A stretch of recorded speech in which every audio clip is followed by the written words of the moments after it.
Okay, here we are back in Crimson Gray. Probably for the last time. So, with the House of Mirrors stuff filled in on the gallery, you pretty much just have the true ending left as far as I know. So, the reason why this is the true ending is this is going to be the canonical ending. This is what actually leads into the sequel. And in case you're wondering, yes, there is a sequel. I think it's called Crimson Gray, Dusk and Dawn or something like that. You play as Lizzie instead of John. Basically, you get to see how twisted her world is. As for whether or not I cover that, that's going to depend on how interested people are in the game after this. So, like usual, I will be speeding over all the stuff that we've seen before because the ending is pretty much the same. It's not until very, very late in the game that things can differ. As per usual, we'll be sticking with the original balance. So you want to smile at her. Keep in mind if you do any of the negative stuff that puts you on the unsurprising outcome route where she realizes, okay, she's never going to like me, stabby stabby. We want to avoid that, so let's leave a note. So you want to cautiously say yes, because the two of them are still together in the sequel, just so you know. So you want to talk to Lizzie, then the pharmacist. Once again, you're doing that to build up the relationship points with her. You want to put her on nilazine because the Endoquil is crap. You need to make it clear that you're dating. And then you need to deflect with what kind of question is that? So you need to take her hand. But you need to convince her to wait because you still need to go in the basement. So with this one you need to reason with her. While she's gone, you need to look for tools and start working on your escape. You need to request your old meds, the stuff that actually does work. And while she's gone, keep working on the escape. You need to talk morals with her.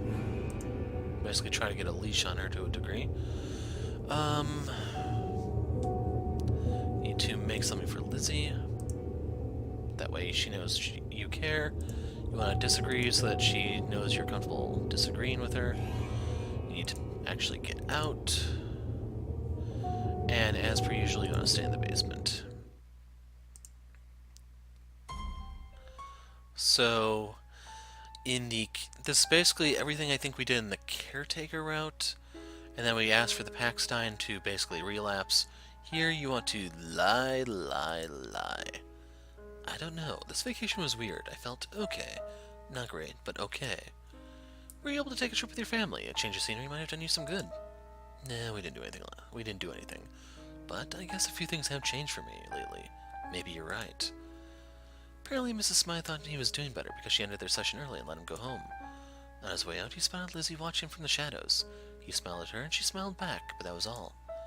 And for now, that was enough. John started walking.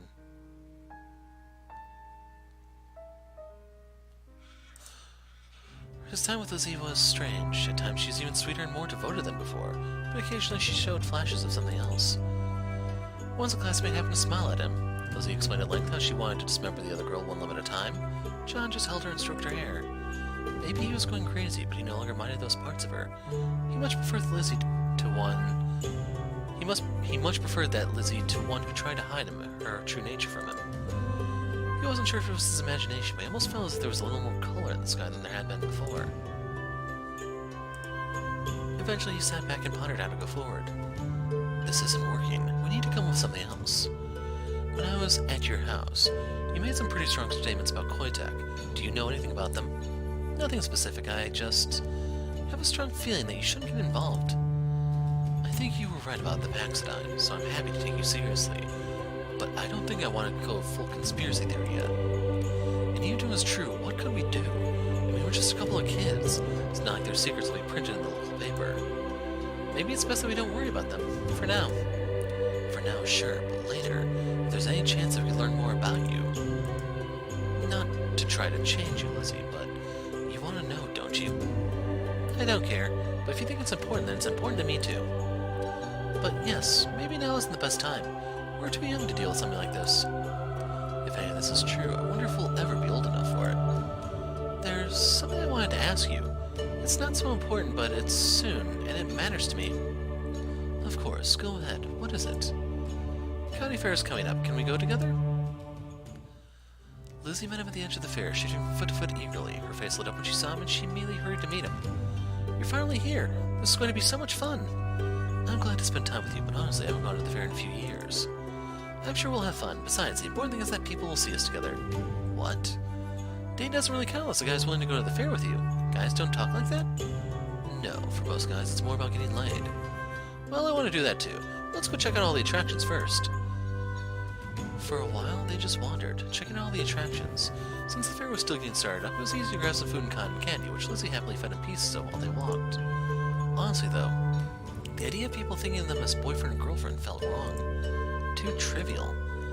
He wasn't sure what word was appropriate for them, after everything they'd been through, but he was certain that he was more committed to Lizzie than he'd ever been to anyone. And the way her eyes met his, not trying to hide the menace within, he felt very at peace with their relationship. It felt right, whatever it was. Ooh, is that a knife-throwing booth? I suppose you want to try it. Of course I do. The man running the booth looked pretty sleazy, and John was fairly certain the game was rigged. There was a big guy in front of them who only got a knife at one target and seemed pissed about it. Well, want to impress your lady friend? We have some nice prizes if you can get a few knives in. Actually, she'll be throwing. Well, just be careful you don't cut yourself, little lady. These knives are shit. Look, we can't have people getting hurt. It doesn't matter. Lizzie proceeded to hit a target with every single knife. She didn't just throw them. Her arms lashed out like a snake, and the next second the knife was deep in one of the targets. The man running the booth just looked irritated that his game was beaten, but he grudgingly showed them to a wall of prizes. Lizzie clapped her hands gleefully. Ooh, what should we get? You won. What do you want? I guess, how about the big teddy bear on the top? I can take anything I want. I can take anything I want, right? Just take what you want and go. John took down the bear and handed it to her. She hugged it with a cute little squeal, then skipped away. John followed with an odd expression. That's the stuffed bear, really? I like taking them apart. She cast a quick glance at him, hesitant for a moment, but he smiled at her and she went on. As in, limb from limb. It helped me calm down before I found you. Well, maybe we'd better not do that in public. But if you want dismemberment bears, we can get dismemberment bears. How sweet! Seeing her win the game so effortlessly had him a bit curious, though. When John spotted a high striker booth, he directed them toward it. He kind of marveled at the pole with the bell at the top. He'd seen them in pictures, but he hadn't been sure that they actually existed anymore. Some classmates he barely recognized were trying their luck at the moment, swinging the hammer high overhead and bringing it down to the target as hard as they could. None of them got the slider more than halfway to the bell. You want to give it a try? Yeah, let's. He gave the pad at the base of the pole his best swing. Slider went about halfway, about like most of his peers. He was happy with that. He expected to do a lot worse. But that didn't really matter. Once he was done, Lizzie put in another quarter, then extended the hammer toward Lizzie. Me? Yeah, and don't hold back. Hit it as hard as you can. Well, I don't know about that. But she giggled and took the hammer from him all the same. When the lights stopped flashing, Lizzie held the hammer in one hand and got in position. When she actually struck, it was surprisingly fast. She raised the hammer, grasped it with both hands, and then somehow a second later she had already slammed it down. Hard. The slider shot upwards and struck the bell with a cracking sound before it fell back down. Oops, too hard. That's what I thought, though. Wait, do I not get anything now? I think the lights just flash and tell you you're really strong. That's really disappointing. She didn't seem disappointed, though, smiling at him as they walked onward. So, you were curious about me. Just wondering how strong you actually are. I'm not sure, to be honest, but it's always been that way. As soon as I went to kindergarten and met other kids, I realized I had to slow down and pretend to be weak, or they'd just look at me too much. Well, it's pretty impressive. I like hammers. They're just very messy. Knives are more fun to collect and so practical, but what really feels best in my hand is an axe. I'm not sure why. This might be another conversation better left for private. Okay. They walked onward, just chatting and enjoying each other, and John almost forgot about the fact that he was carrying the giant stuffed bear. But again, a reminder when he heard an unpleasant snicker. Are you fucking serious? You two came to play around with stuffed animals? One of his classmates was there with his girlfriend pointing at her chest, while she giggled and smiled at his hands. They both looked at John and Lizzie holding hands. I mean, what are you, 12? Once the taunts might have bothered him, but now John didn't care. He didn't even have the desire to prove that his friend was wrong. When he thought about what he had with Lizzie and felt her squeeze his hand, he just didn't care. Come on, let's ditch these losers. His classmate's girlfriend led them away, and John didn't really care about that either. When he gave Lizzie a smile, though, she seemed a little irked. You can just ignore them, you know. Yes, but that won't be satisfying. Come on, this way. She dragged him into a narrow alleyway between two stalls. A little ways down, there was a closed-off space in between several of the temporary stalls. Surrounded on three sides, the sounds of the fair seemed softer. He became very aware of how alone they were as Lizzie slid off her jacket. You want to do something not childish at all? Yes, I think I do. I don't know how you can just ignore what they say like that, but I admit it, I admire it. Me? I want to do something to prove them wrong. She pulled off her shirt and smiled, and he smiled. Well, you're doing a good job. You have no idea how much I enjoyed that. We fit together so perfectly, like we were made for each other. He leaned back against the wall and needed a moment to catch his breath. That good, huh? Lizzie stood up and gave him a hug before putting her bra and shirt back on. Wow, that felt amazing. I know. I want to do this and so much more. Maybe give me a break, though. Lizzie giggled mischievously and took his hand to pull him from the alley. Okay, but not too long. So before we go with that one, the scene actually is different. There's different text there. There's one additional scene. Basically, the thing that they talk about is whenever Lizzie gets the urge to kill, they're going to do something sexual instead to kind of get rid of her murder urge. As for how that works, you'll have to look at the sequel, I guess. Soon they headed back out of the alley. John felt like everyone must have noticed, but no one even looked at them. Actually, things outside seemed different. He frowned and glanced at Lizzie, who paused for a moment, then nodded. Is something wrong? The sounds in the distance are normal. There's too much tension. As soon as she said it, he realized that she was right. Didn't sound like people talking and having fun. They were upset about something. They glanced at each other briefly, nodded, and then headed toward the source of the commotion. Soon they arrived at a densely packed group of people, clustered around a line of police tape. He could see a few cops moving within it, and spinning lights lit the entire scene in strange colors, but he couldn't tell what happened. Lizzie frowned, pondering something. She nodded her head toward the crowd, so he headed forward to learn more.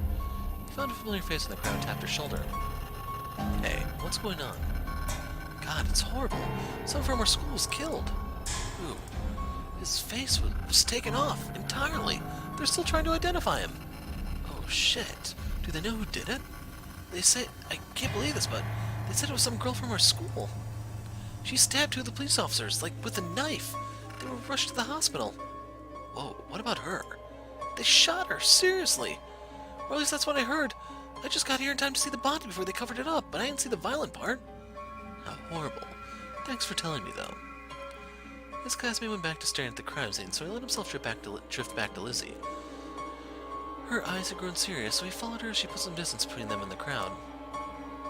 Normally I would have guessed it was you, but... No, it wasn't. I would kill anyone who got between us. Anyone you wanted me to. But I wasn't involved with this. Do you have some idea, though? There was another girl. Not like me, but similar. In our school, really. Her mother knew Abby. They got kicked out of a Koitek program together. For the same reason? For being pregnant? Oh, you have got to be kidding me. I never liked her. We never really spoke, but I think she could have been more capable of this. Then, what do we do? I think we should go. Stay far away from this. I'm not arguing with you there. She went with him to his door and he kissed her goodnight, but they both knew that things hadn't been entirely settled. Not yet. He tried to watch the news, but it was all meaningless speculation about what caused the girl to murder her boyfriend so brutally. He had to turn it off after only a few minutes. Though there were still more questions, when he went to bed, he found that they slipped away from him and he fell to sleep remarkably quickly. That night he had a dream Lizzie had murdered both his classmates. He saw her stand over their torn-open bodies, covered in their blood. She saw him and bared her teeth in a smile, and then kissed him, and then... It wasn't a bad dream.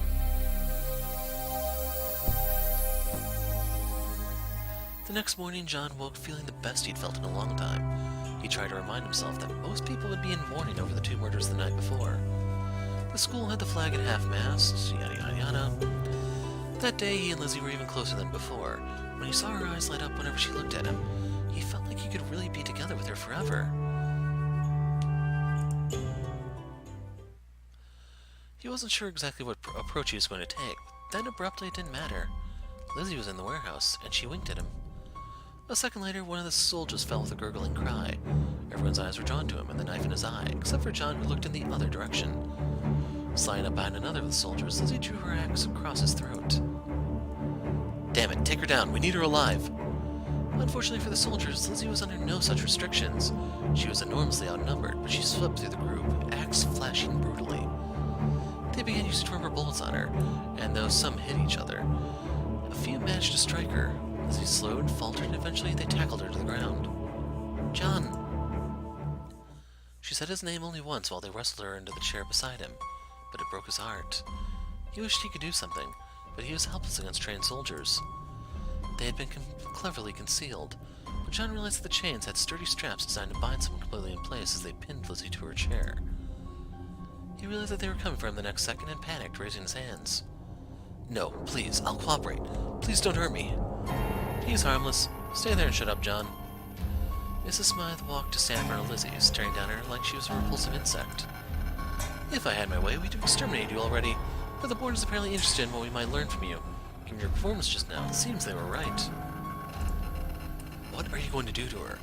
Is this some kind of super soldier program? To his surprise, Mrs. Smythe laughed, loudly and apparently authentically. Don't be absurd, boy. Even if such a thing wasn't ridiculous, do you have any idea how destabilizing it would be? As she spoke, she put on a new pair of surgical gloves and opened the second metal case, filled with clear syringes. Mrs. Smythe glanced at one calmly, squirting out a bit of liquid at the end. In any case, it appears the girl's condition is a freak accident. A combination of genetics and chance is not likely to be repeated. The other girl displayed very different characteristics after all. No, Koituk is interested in safe, stable projects, which we may be able to extract from this girl, if we can just figure out all the details of her case. Don't hurt her, please. If she cooperates, we won't. Are you going to cooperate, Lizzie? That is what I was afraid of. Let's see if this will change your mind. Mrs. Smythe jabbed the needle into Lizzie's arm. She hissed and tried to break her bonds, but then stayed firm. Now, are you feeling more cooperative? Lizzie shot her a glare from pure malice. Lizzie waited for a while, then frowned. Ineffective, as I'd feared. Well, this is why we brought alternatives. Hold him. Too late, John realized that they were referring to him. Some of the remaining soldiers held him in place while Mrs. Smythe approached and injected him with a second syringe. Instantly his head was filled with a pitch-black fog. With it came pain and lethargy, rendering him neatly comatose in his chair. It took everything he had just to focus through the fog. Stop it! You see, the fixation on the boy is part of her insanity. I told you we could use him. Is she going to cooperate? Well, girl, will you? John wanted to tell her not to give in, but his jaw didn't seem to work. He couldn't even twitch when Mrs. Smythe came closer and injected him with something else. This one took away the pain, but the world began spinning violently around him. The black fog in his mind swirled together with the world around him, and he could feel himself being dragged down into an uncomprehending haze. Staying focused on reality was becoming difficult, ghosts of everyone spiraling out from their bodies. Stop! You're killing him! No, I have no intention of doing that. This will already be enough of a mess. We can't afford any more legal conflicts. But enough of these. I can make him completely compliant. He'll say anything we want him to say, and everything that he is will cease to be. The word sent a wave of cold horror spiraling into the whirlwind around him, but made Lizzie give a sobbing cry. As everything faded away, the last thing he heard was her desperate plea. No, please, no. Before he could hear anything else, John lost his last grip on reality. He tumbled down into a maelstrom of chemicals and emotions and chaos. It felt like he fell forever. And then suddenly, it all stopped. It was as if he stood in the eye of a hurricane, swirling chaos all around him, but for the moment, perfectly still. And in that moment, he saw a fever dream of fracturing time. In that moment, he knew that if he gave in, they would die. If Lizzie gave them what they wanted, they would die. Everywhere he turned, death. He knew he was probably hallucinating, but he still searched for some path that didn't end in death, yet he found nothing. His mind grew lighter, and he could feel himself coming out of the stillness, back through the chaos. He knew that unless he used this moment of clarity to do something, he would be lost. But what? There was death on every side. Even outside his hallucination, what could he do? He was weak. Lizzie was trapped. The enemy was all around them. Then one death stood out to him. He caught only insane flashes of things he couldn't understand. A glimpse of a willow tree, and then death. But unlike all the other points of light dancing in his vision, that he was sure were hallucinations, this one felt real. Heavy. It was death, but not death like this. He had no idea what it meant. Knew this was probably all his mind breaking apart, but he still lunged for that final death. He came back to himself, reeling but somehow standing. His world was cloaked in dark fog, but he could see enough. Everything he had seen while his force seemed like madness to him, but abruptly he realized what he needed to do. Not even thinking about it, he lunged away from the soldiers toward the table, grabbed the bright red syringe, and plunged it into Lizzie's shoulder. They wrestled away the next second, even the soldiers taken aback that he moved like that. Mrs. Smythe stared at him in shock. Are you insane? Maybe you are. Maybe part of my mistake was thinking you were normal in the first place. Well, I'll fix that mistake soon. That chemical is valuable. You're going to regret wasting it. But not as much as she was going to regret ignoring Lizzie. As the chemical pumped through her body, Lizzie became strangely calm. Her eyes were glassy and empty, but that did not mean she was sedated. Eyes still blank, Lizzie calmly tore through her restraints and rose to her feet. What? How was she? Lizzie dissolved into a stream of erratic movements, almost faster than the eye could follow. Slipping back into his chair, John could only watch. She smashed one soldier's head to the ground, and something gave a sickening crack. While the others were still recoiling, Lizzie lunged at the next and tore out his throat with her teeth. They were all panicking, trying to react to her moving even faster than before, but it was too late. Lizzie had picked up her axe. Watching her, John couldn't help but feel that she was strangely beautiful. Her erratic movements smoothed out, became a deadly dance that sent sprays of blood away from her almost elegantly. Through it all she laughed, yet it wasn't a laugh of desperation. There was a savage joy there that he was happy to hear. What had possessed him to inject her with a chemical? Thinking about it now, it seemed an act of madness. But on some level, he had been certain that her body hadn't rejected the drug. It had adapted, absorbed it, become stronger. And so the second dose had just multiplied the effect. Soon, all the soldiers were dead. Mrs. Smythe stared in horror, then managed to pull herself back together. That's enough. Do you realize he's seen all this? Your little fetish is going... Her head tumbled from her shoulders. John blinked in surprise as he realized that Lizzie had literally decapitated the woman with her axe in a single blow. And then Lizzie was still. The blood slowly dripping down her body. She stood not far away from him, axe held loosely, laughter gone, just standing, watching him. He realized that though the chemical had increased her strength, it had no doubt magnified her mental instability as well. He couldn't know what she was thinking, but he could see turmoil in her eyes. All John wanted to do was lie down and sleep, maybe let her kill him. It didn't matter. He had pushed himself too far to care. And yet he saw pain in her eyes, and he remembered how many times he had felt the same way, and wished that anyone would help him. Somehow, through the pain and dizziness and grayness consuming him, John stood up. He took several uneven steps over to Lizzie, and then wrapped his arms around her and held her close. She was still for a moment, then gripped him back, so tightly it was almost painful, with her axe dangerously close to his head, but he didn't let go. John wasn't sure how long they stayed like that. Gradually he seemed to come back to himself. The chemical mess he'd been injected with fading away and leaving him with nothing to his own depression. That was his. He knew with a heavy certainty. There was no conspiracy there, no easy solution. It was something he would live with. But he wouldn't live with it alone. Lizzie shifted in his arms, raising her face up enough to kiss him. Sometime later, they both parted. He felt heavy, but he could move. Something vicious still lurked in Lizzie's eyes, but it was the viciousness he had come to love. Are you okay, John? You're asking me that? I'm fine. Whatever they did to me wasn't permanent. What they did to me was... I can't describe it. Do you hate me? You've seen what I really am now. I'll never be normal. And I don't want you to be. John, please tell me you love me. I love you, Lizzie.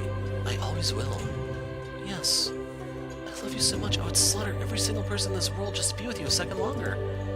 Well, Let's hope you can find a better rate than 1 second for total genocide.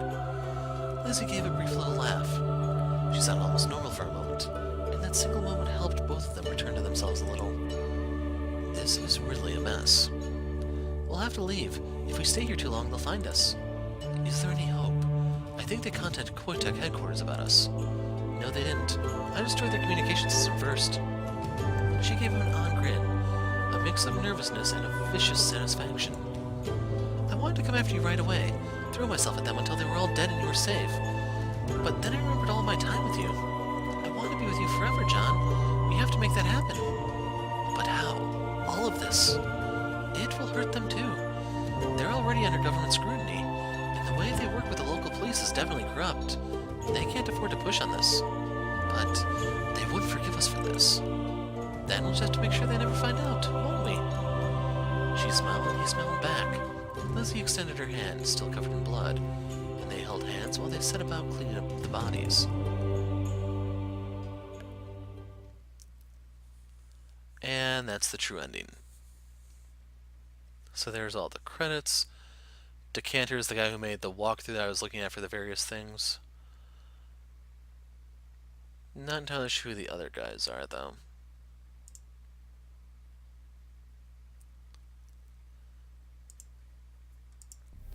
John? Are you still with me? Yes. Just thinking about everything that happened when we met. Yes, so much emotion. But it was like living in a movie, wasn't it? I'd never seen you kill that many people before. You thinking about the time you injected me?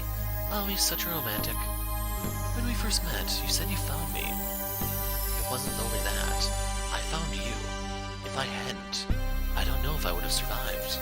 I certainly would have never discovered all this. We're surrounded by so much beauty, aren't we? Yes, I never imagined that a singular focus could expand so much. But now, I'm glad we're alone now, John. I made the right choice. With you. My world was so gray, and now... I'm so glad I found you. Lizzie, do I need to say it?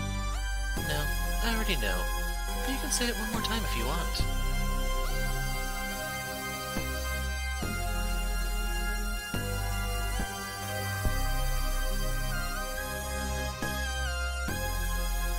So you get the True Ending achievement, title screen. We'll go back to the Living Tree. So that gives you the completion achievement for getting all the stuff in the gallery. So I'll show you page 1 and page 3. All the H scenes and stuff are on page 2. So you can see that was her kind of by the various guards. This is the Alone ending. This is the Caretaker. Which one was this one? This is Happiness, that's True Ending. Basically the third page is for your ending CGs.